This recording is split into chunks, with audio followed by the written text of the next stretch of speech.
You know, some might say my favorite business would be weighing tiny little things. You know, a small scale operation. That's supposed to be funny? No, it's not funny at all. Welcome to Rinkatink Inc. Experiment 1, Step 2, otherwise known as How you doing? it. No, but literally, how are we going to do it? What is our passive business model going to be? Is it going to be affiliate links, drop shipping, print on demand? What are we going to do to try and make this work? Okay, so let's do some quick pros and cons These guys are pros.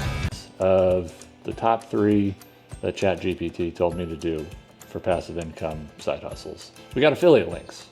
Pros to that, low startup costs, no need to manage inventory. Cons, need a lot of traffic to convert that traffic to dollars. That's a bummer.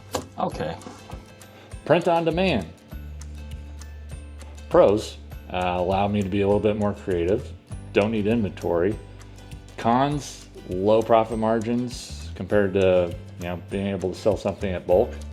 Today, Junior? And then there's drop shipping. Pros to that, not really any investment startup capital needed. Don't need to hold inventory. Cons to that, a lot of competition. Really a lot of competition for all of these. So what am I going to go with? Whichever you decide, I'm sure it'll be the wrong choice. I decided to go with print on demand for product number 1 in our experiment. Stick with something I'm good at, like Microsoft Office. Some might say something I excel at. Man, you are one pathetic loser. Stay tuned for step number 3, and don't forget to like and subscribe, and until then, be well.